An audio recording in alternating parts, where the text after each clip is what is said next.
Good evening and welcome back to another episode of What's Your Story? Tonight we are sitting down with one of our favorite people of all time, Val Marier, who is a journalist, blogger, and just wonderful person all around, extraordinaire. So welcome to our show. Happy to be here. Thank you.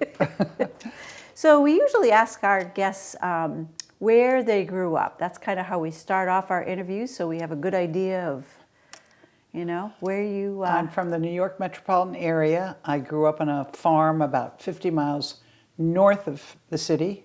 The city is New York, obviously. Yes. And then raised my kids and spent a good part of my life in northern New Jersey in a town called Ridgewood. Okay.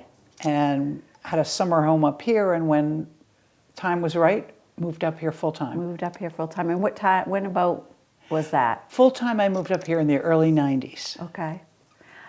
So did you go to school? You were bringing up your kids before school, like as far as college? No, I graduated from college, back in when the Dead Sea was still alive. 1964, Skidmore in Saratoga. Yeah. In fact, I'm going there tomorrow night for a scholarship dinner. We have a scholarship in my mother's name, and the family's meeting there. So that's And I really didn't do any advanced work after my BA. And wow, BA is big. And when did you start having a passion for writing? When I look back on it, I would say when I was a teenager, I gravitated to the school newspaper. When my friends were off at camp or on a trip, I would make little newspapers and send them to them. I have always been interested in it, and I think when I was in college, there was one time when my history teacher read this excerpt from an essay, and I remember thinking, boy, that's pretty good. And it was mine. And I thought, okay, maybe you can write. So, but it's a long, slow process. It's wonderful to have as a lifetime career, and I've done all sorts of different things, primarily freelance. Okay, for different... Started in, I had a column in New Jersey newspapers that was known as Wandering. My blog today is Wandering with Val. I kept that. Right. And that was about my kids and life, and an editor of a magazine saw it and asked me to do some articles for Brides magazine, which was pretty heady at the time. And then I ultimately ended up doing travel writing. I had gotten divorced. I was single. My children were in college, and that was a tremendous thing because back then it was before 9/11. You could get to the airport 20 minutes before you're flying to Singapore, and and I had quite a great run, and that was in a lot of magazines and newspapers. So I was lucky to be able to write about something. You had to go there and experience, or I preferred that. Yes, wow, I preferred that. And there was one time I did. This particular editor got to know me quite well, and she asked me to write about this park or something in New Mexico, and I'd never been there, and I had to call down there and feel what the temperature was, the sounds. I'm much better if I'd been there. Yeah. So, coolest place you've ever been as far as writing about it? That's like naming your favorite child. One amazing trip was to the island of Borneo to see the orangutans in their original habitat. It was a very rough trip. Yeah. It was very primitive. It was very third world. It was tough, but I love that. I hiked through the Cotswolds about this time of year, and it was just, in England, it was just the greenery and the sheep. Yeah. Did a lot of adventure stories, reindeer safaris in Lapland. They sound crazy, but they were, I went to the Iditarod and was at the finish line, and it was whatever they wanted to send me, and I was gung-ho, and I was younger and stronger. So how many children? I have two of my own, and then when I married my husband, Mr. Wonderful, I gained two lovely stepdaughters. Okay. So we have four, but they're all out of the nest. Yeah. And whereabouts are they? Are they all around? My daughter and her family live in Portsmouth, which is great because I can go to basketball games and see that. Yes. My son lives about 2 blocks from our old home in Ridgewood, New Jersey, and he has 2 boys, so I go down there. My 2 stepdaughters actually live locally. One just recently bought here, and the other has a summer house here. Yeah. Oh, wow. Grandkids at all? 4 grandkids, the greatest in the world. Okay, all right. So do they read your blog? Well, it was interesting. My grandson Max, who is now a junior at UNH in engineering, when he was in 8th grade, an assignment was to write about the Iditarod.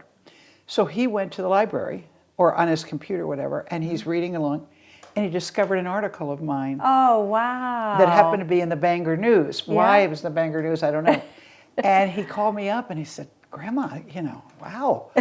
And You're cool. but to be honest, I don't know if they read that much unless they're in the article or in the blog. So how do you come up with your ideas? Is it just your life experiences or? Yeah, it's life experiences. You can be driving from here to HB and you can see 3 things and they can trigger a blog, trigger an article. A lot of people, now that they know that I write for Tourists in Town, will give me ideas. One of my favorite pieces I did was a piece about a guy who hiked from Quebec to Biddeford. Okay. I don't know if you read enough, probably. And it was a friend at a knitting group. Oh, okay. Told me about it. She said, "Did you ever hear about?" And it was 100 years ago. Oh, wow. But it was the most magnificent story. Huh. So I get them Yeah. a lot of places. How does it work for, do you split your time with the blog and with the tourists in town when you're up here? Or finding the time to write, I guess that's the question. Well, I do find the time to write, but probably more time is spent on my articles for Tourists in Town, or if I send I've had a few articles in the Globe, in the magazine, if I send in there. The blog is, I could do one today for 3 weeks from now. Okay. They're not always immediately timely. Okay. But I'd say it's more the writing for Tourists in Town, the actual journalism part of my life. Yeah. That's where I spend my most time. So do you get assigned articles to write about as far as Tourists in Town goes? I work for a lovely editor who trusts my judgment, and she often has ideas, and we will talk and share them. But or somebody like the library, I might get a press release about the library, and I see something that I really want to write about. And you follow up. I'd follow up. Yeah. Have you ever had anybody say, "No, I don't want you to write anything"? Yes. Yeah. Yes, and you have to respect that. Yeah. Yeah. It was at a gym, and I was asking about, it was over at Conant's gym, and I was asking about the elderly, generically, the elderly exercising. I phrased it much better than that. Okay. And he was probably... At my gym, we call it silver sneakers. So really, how do you feel about your silver sneakers? But he looked at me and he said, I do not want to talk to you. And I said, Okay. Not a problem. Yeah. And you have to. Yeah. Yeah. Whereas other people love it. Yeah. Yeah, they do. They do. So in one of the issues of the Tourist in Town magazine, was it last year, I think, you were able to sit down with Laura Bush? I was. That was can you tell us about that experience? That was a very cool situation. I have to say, the prior year I had interviewed Dora Bush, Okay. Laura's sister-in-law, one of the Bush's daughter, and she was lovely. And after it came out, I thought, I wonder if I can get any more. So I wrote, and Mrs. Bush could not have been more gracious. It was going out there. I had never actually been out to Walker Point. Me either. And, you have to give the license plate of your car, and you've got to do all these things, and you get there, and you're being escorted in, and there's Secret Service a lot of places. She was absolutely lovely. She was gracious, knowledgeable. Yeah. She was lovely. Yeah. It was a wonderful experience. And it happened to be on a signature Maine day in June, and standing there, that's quite a little house they have. Yeah. I was just in touch with Tom Bradbury, who is with the Conservation Trust, as you know, and he asked me if we would be willing to host Reverend Russell Levinson in June. He was the spiritual advisor to 41, And so he wrote a book recently about being with them, and I'm pretty sure he was the reverend that did the eulogies at both President Bush and Barbara's funerals, wow. if you saw those. So he's going to be coming here in June Wonderful. to do a book talk. And Wonderful. so it's kind of... Can I write about it? Yes, you can. But I think what a wonderful opportunity for the library. But I think just to hear about, how that experience was with them, sort of like when you go out there and they're regular people. They are real people. Yeah. They handle it. I honestly think the Bush family handles it so very well. I mean, wherever they go. A few weeks after I'd interviewed her, I spotted her at the Secret Garden tour. Oh, yeah. And everyone, there's Laura. And I thought, and she just kept her eyes down and smiled and walked, and I thought, she handles it so gracefully. Yeah. They all do. Yeah. It's... Yeah. And I think here most people they understand, and when they're out and about, and they are very respectful of, hopefully, of their time. And we had a funny experience happen one time, and I don't know if this is what you want to hear. Yeah. But we had company coming. They called. We call them the Mooch March. Friends from Florida who go and visit various places. And we got the call about the Mooch March, that they were coming on this certain day, and we said, "Great, we'll go out to dinner and everything." So I called the Cape Arundel Inn, the Ocean. Yep. And was told that I could have a 5:30 reservation or a 9:30 reservation. And I said, well, I live locally, and I'm calling 2 weeks in advance. I took the 5:30 and figured we could sit there for a little while. Yeah. And when we got to the restaurant, it was entirely empty, and we were ushered to a table next to the kitchen, and not near the windows or anything. So I went to the manager and I said, we do have out-of-town guests and everything. He said, I will move you right away. I apologize. But he said, you'll understand in a few minutes. So we were moved over to a table, and 2 minutes later, the entire Bush family walked in. So our friends talk about the night that they had dinner with the Bushes. But, that had to be hard for them, too. And Mrs. Bush mentioned that it's hard you don't like to do it. But they do it with grace. Yeah, that's really nice. Now, you are involved with a book group. It's a very special book group. Can you talk a little bit about that? Okay, I'm actually going to my first Insight meeting in 2 days in New Jersey. Yay! It's from a group of girls from Ridgewood, New Jersey, who I was very lucky to be asked to be a part of it. And when I lived there, we had a theme for the year, and we would often go visit the area where the writers were from. Oh, wow. So there was a trip we took to Rye in East Sussex, about an hour and a half south of London by train. My goodness. Rudyard Kipling, E.F. Benson. Yeah. I even went to the Soviet Union because one year we read Russian literature, the next year we read communist literature, as it were, Soviet literature, and we went to the Soviet Union. However, just so you know, it's not, the name of the book group are the Winos, which gives you a feeling that it was not totally sitting there discussing, foreshadowing and everything. Wonderful group of every age. There are 8 of us, and I read books that I would never otherwise read. That's great. And how long have you been together? Oh, probably about 40 years. Wow. So you have read a lot of, I have some coasters, and one of the coasters says, my book group drinks more wine than your book group. Oh.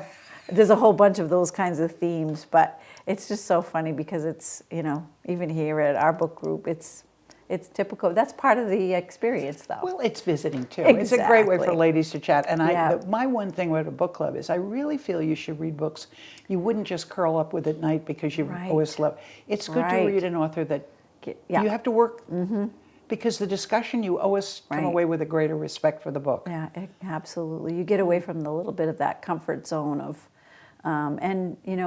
reading. I was never a biography reader growing up. And then I think one of our earliest book groups here, we were reading a memoir, and ever since I can't stop, and biographies sometimes can be really on the dry side depending on the subject and who the writer. The writer. And when you're writing memoir, it's here's my story, so it's just people that you would never ever know about. Yeah. You know, and telling about an experience that they had, or, you know, a time of life. And yeah, so I think it's really fun to, you know, to read stuff that is just not. I just need more time to read. I'm sure you do too. Yeah, I'm unfortunately I confess to being a show watcher, and so at night or Well, we do too. Yeah, Tell me someone who doesn't. But and especially during the pandemic, I could not read. Yeah. I could not read. I just had to escape with, you know, series after series of junk. It was junk, but it was, you know, it was a way to get your mind off of other things. So Ridgewood, my nephew lives in Chatham.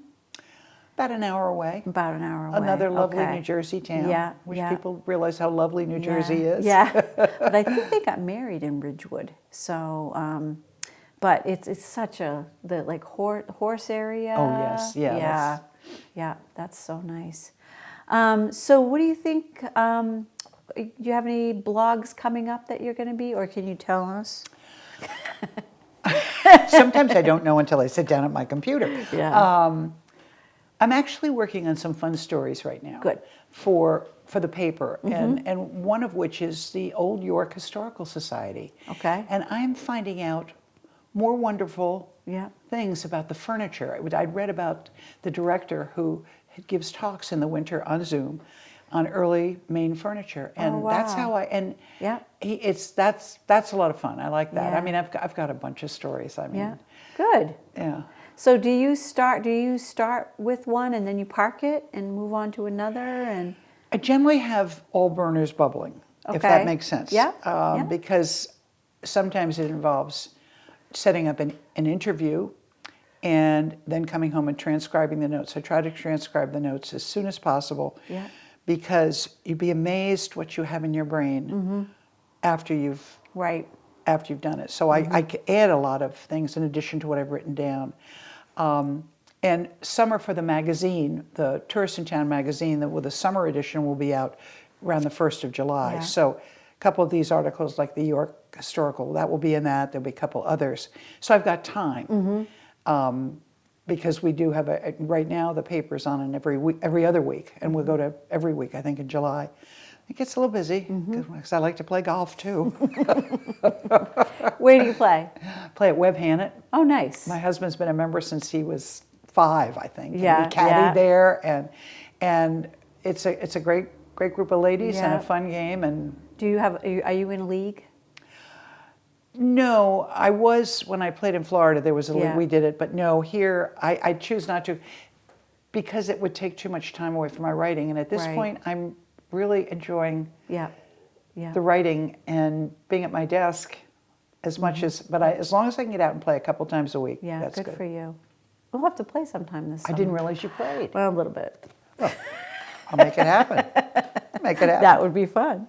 That would be fun. So when you are putting together the Tourists in Town, say a regular issue, do you get involved with the placement, or does Kingsley just say, hey, the word count is, or how does that work for you? Pretty much we know what the word count. She wants a certain count for the newspaper, and the magazine we always go farther, because I do a Yes. lot of history pieces. Yeah, yeah. And I've delved into them. I just Yeah. did one on the mills in Biddeford, and Well, I saw that one. It was wonderful, by the way. well, thank you. Yeah, nice There's job. a lot of information that you have to get in. Yeah.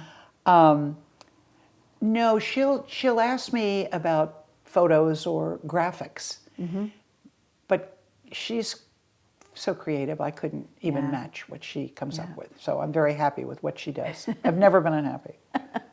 And you put together last year, was it last year, you started a page of kitchen Kitchen talk. Yeah. Well, the irony is that my friends know I'm not Martha Stewart.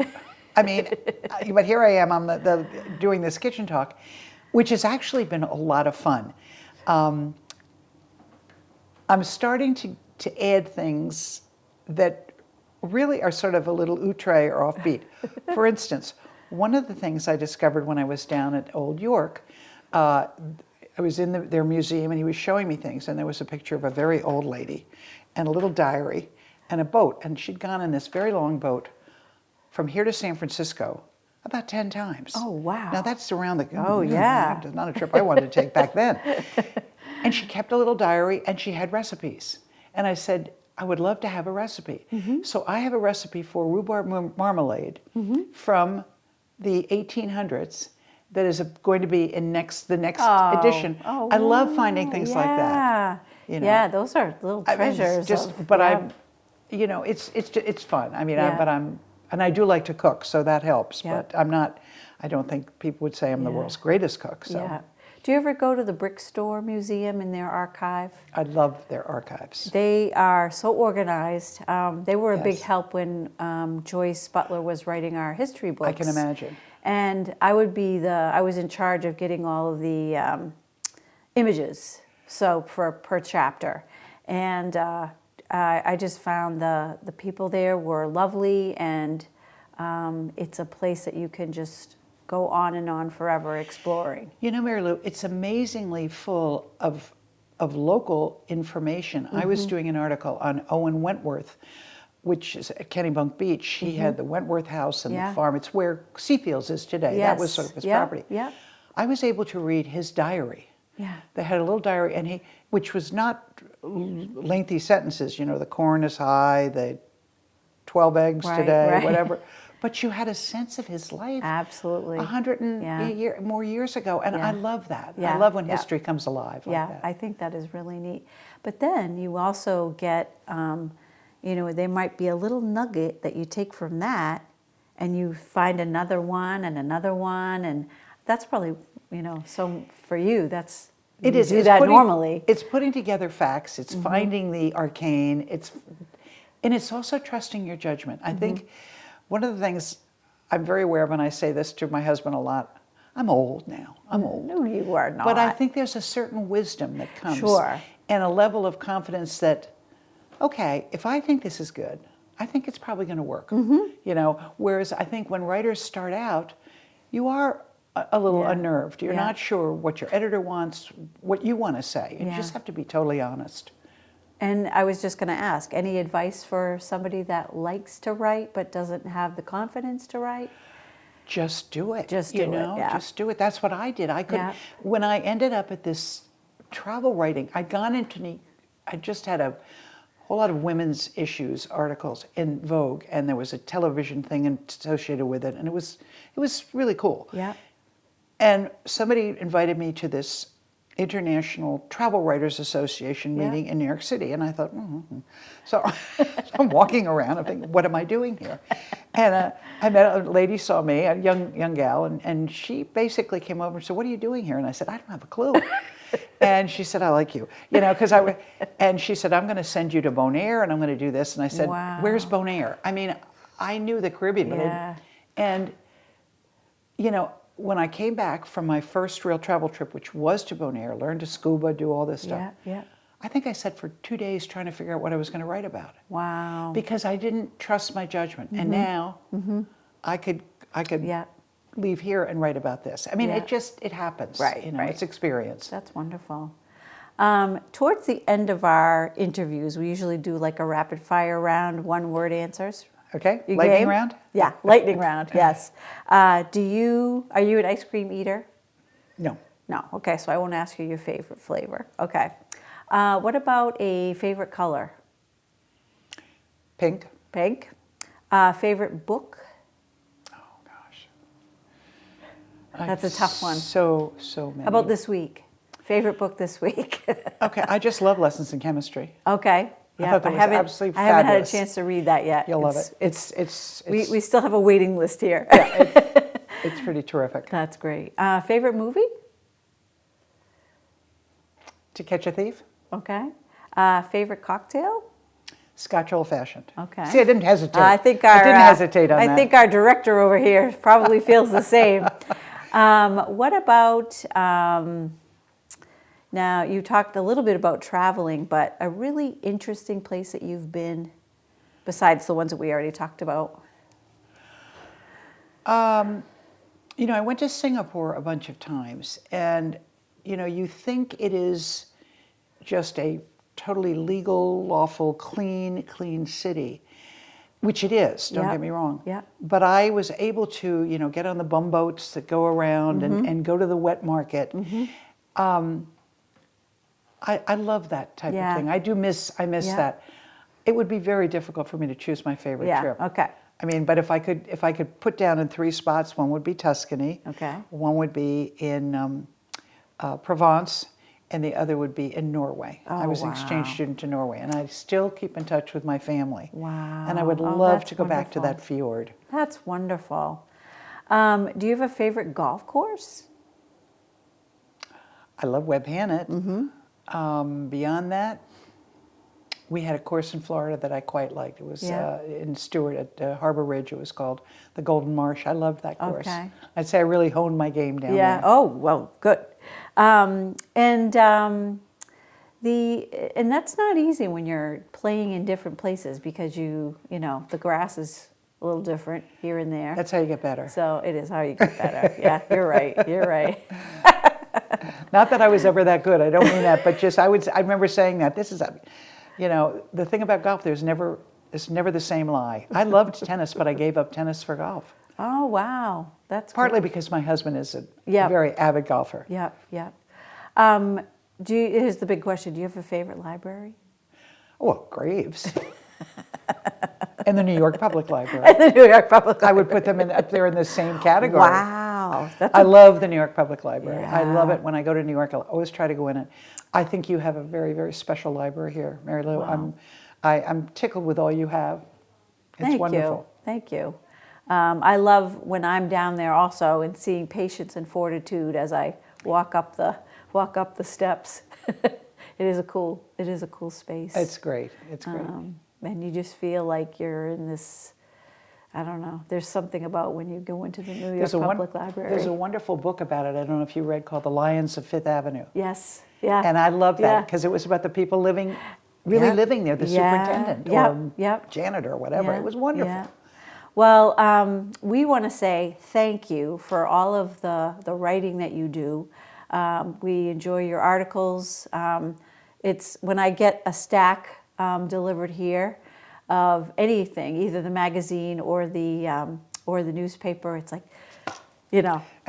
it's so exciting to go through, and that's what I look for. Is sorry everybody else, but I look for Val's articles to read first. Thank you. Then I go back. Thank you. But it is such a nice publication, and it's so nice for the community and the tourists. I mean, everybody gets something out of it. So Mary Lou, when she changed it from Tourist News, because I had written for Judith Hansen, who was the prior editor, Yeah. and I loved the Tourist News. I loved the name. Yeah. And Kingsley kept saying Tourist in Town. And it works. It does. She has made it work. It's Yeah. really, she's pretty terrific. We're lucky we work with her. Yeah, and her enthusiasm never stops. Yes. So, but we wish you well for your golf game. We wish you well for your writing. Thank you. And hopefully we'll see you a lot this summer, here and there. I hope to be in soon and hope to write about you. And thank you. This is lovely. Thank you. Appreciate your questions. And thank you all for being with us. And thanks to our producer, Mike Kelly. And hopefully we will see you right back here next time on What's Your Story?